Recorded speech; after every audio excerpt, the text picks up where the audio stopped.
Hi everyone, and thanks for joining me today. I have a tutorial using the brand new Stamp Club Patterns and Prints. The Stamp Club is inspired by Maria Willis, and this month the Patterns and Prints set is kind of based around mixed media. So in the dies we have a 6x8 die set, and it has lots of text elements. It has big, bold words. We've got a honeycomb and a grid pattern. The die and stamp set are both 6x8 inches, so they're A5, and the stamp set comes with like distressed text elements, grungy stains and cracks, and also some smaller, simple patterns. It's Tonic's birthday, so they have decided to add this additional happy birthday stamp set for every purchase. Because we're kind of delving into mixed media and this isn't something that I do very often, I've gone ahead and got my best watercolor card. This is a Bockingford cold pressed watercolor card, and every sheet is so it's got like that gum seal on all four sides. So I've gone ahead and cut out a couple of panels. They range from like 5.5 by 4.25, so regular A2 size, and then I just cut them down to make little smaller panels. And what we're going to do is we're going to go ahead and we're going to spray them with our distress inks. So I have Peacock Feathers and Twisted Citron, and I'm going to go ahead and spray a bunch of panels just with these colors. I wanted to stick with these colors because we're going to make a card in this video, but I also wanted to make some panels to create cards at a later date. Just as I was putting away my little mess here, I realized that I'd left out a panel, so we're just going to go ahead and spray that as well. We're going to let those dry completely, and we're going to just move them out of the way, and then we're going to have a look at our dies, and we're going to figure out which way we're going. So I've got some gold glitter card. This is Welsh gold glitter card, and I'm going to cut some of those grids out with the gold glitter card and also some white watercolor card, because I want the card to stay like the tones to all be the same color. And then I'm going to cut out those 4 die cut words, so it's amazing, wonderful, best, and friend, and we've cut those out with white watercolor card, and then the smaller text we've cut out with black cardstock. What I realized when these distress backgrounds, they're actually distress oxide, the backgrounds dried, is that I wanted the green to be a little bit lighter and brighter. So I've gone ahead and made 2 more panels, and I've added in the yellow distress oxide as well. Once the panels have completely dried, what we're going to do is I think I'm going to take 5 of them, and we are just going to kind of wing it. We're going to grab different stamps from the set, and we're just going to try them out on each panel. Because mixed media isn't something that I do hardly at all really, I found that this was a really good kind of process to kind of get used to how the stamps work and what they look like on different types of backgrounds. It only took me a couple of minutes to make those distress oxide spray backgrounds, and so you're not really you're not losing a lot from them. And if you make a panel that you don't particularly like, you can always use it. You can cut a sentiment out with it. You can use it just as a background. But I just found that this was kind of like it was like a lesson really for me as to what I can do with the stamps. The second background I'm making here is the one that I choose to make my card tutorial with. So if you are going to follow along, this is the one that you want to pay attention to. At the moment, I know this background looks quite plain, but we are going to be adding a lot more to it. So we're going to totally overload this. And as you can see, those 2 backgrounds look completely different. So we're going to go ahead and I really enjoyed this. I had fun with the stamps, and I made different, all sorts of different backgrounds. I did this specifically because I thought this would be fun as cutting out sentiments with that grid in the background with those colors. And then I've gone ahead and used the text on a couple of card panels as well. I thought they would be great backgrounds for projects in the future. You will also notice that I'm not using a stamping platform this time, just an acrylic block. I found that this was sufficient, and it was so much quicker as well because we're using multiple stamps in quick succession. I'm really glad that I did multiple backgrounds because I have a great base for my card tutorial, and I also have a load more panels that I can use in future projects, and I think they're all beautiful.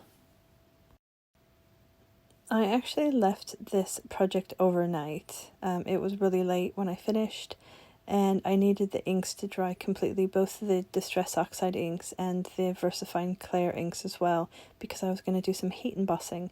Now for the heat embossing, I am using a stamping platform, and that is just to make sure that I might have to double stamp it because we are using cold pressed watercolor card. Next, we're going to heat emboss these grungy stained, which are so cool. Gold heat emboss them, and we're going to do it 3 times on the panel. The reason I let this dry overnight is that if your card panel, so if any of your inks aren't 100% dry, then that heat emboss, the embossing powder will stick to it, and you aren't going to get a nice finish at all. Trust me, I've done that before, and it just kind of ruins the card, so I didn't want to take any risks with that. Generally, when I'm working with these colors, I probably would have gone for something like a silver or white, but I was feeling pretty brave, and I was having such a good time making these mixed media backgrounds and kind of stepping out of my comfort zone, is that I kind of let go, and I just enjoyed the colors as well. You might notice me here, I just added some of that clear embossing ink to the inside of that grungy stain because I wanted a lot more gold in that corner up there. What we're going to do next is I'm just loosely pop down those the sentiments that we're going to use, so I can kind of work around them and make sure that the patterns around the sentiments are kind of like the aesthetic is nice.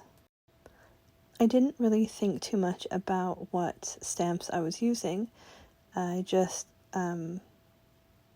picked some that, I thought that looked pretty and that added a little bit of fun interest to the card around the edges, around the inside of the stains. Yeah, and I'm just having a great time. I'm really relaxed and I'm chilled out, and that doesn't always happen with card making. Sometimes it can be a little bit stressful, but I had a blast making this, and I'm really enjoying myself. My magnetic platform is a little bit dirty, so I'm just going to take some isopropyl alcohol with a bit of a tissue and clean it up. It only takes a couple seconds. Now that we've given our workstation a little clean, we're going to move on to the next portion of this tutorial, and we're going to use the brand new chalk mousse. This is called Coconut Sorbet, and it's from Tonic Studios. This is a beautiful white chalky mousse, similar to like a modeling paste or a texture paste. It's very smooth finish, and what it does as well is that it will absorb the colors underneath it if it's water-based. So I can't tell you how much I love this product, kind of bordering on obsessed with it. I've already bought 3 pots of it, and it's only come out, it's come out today actually. So we're using this, the grid as a stencil, and then we're just going to go ahead and random places and just add some more texture just with my little palette knife there. A really important lesson that I've learned during this process so far is that the lines don't have to be perfect, so you don't have to have perpendicular lines. They don't have to be exactly 90-degree angles or 180-degree angles. They can be a little bit jaunty, and it really isn't going to matter because you can just cover it up. So we've taken the grid and we're going to cut them up. So this is with a white watercolor card, and we're just cutting them up. We're going to place them in a few places on the card, and then we are going to add glitter card on top of it. So we've got like a little tiny bit of a drop shadow, but it was really more to give it, you know, so it's like a little bit more like chipboard rather than cardstock. Another product that I just quickly want to mention is this Welsh Gold glitter card. It's another one of those products that I feel really obsessed about, and I use it all the time because the color is just, it is incredible.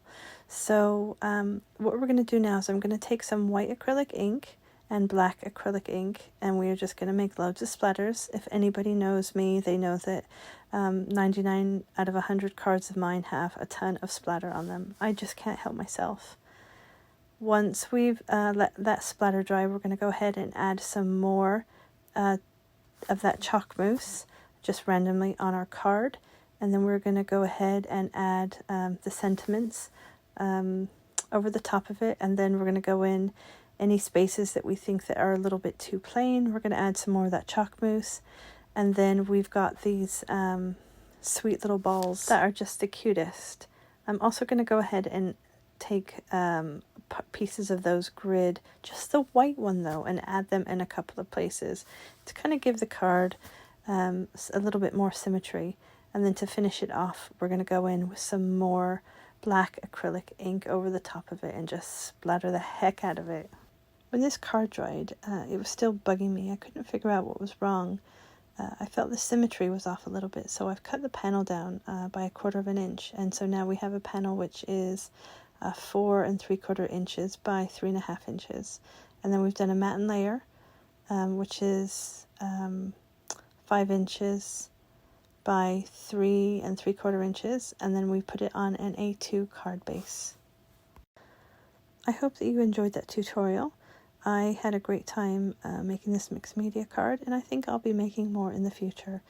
Please hit that like and subscribe button, guys, and all the materials that I've used are in the description below. Whatever you're doing, I hope that you have a great day. Stay safe and happy crafting.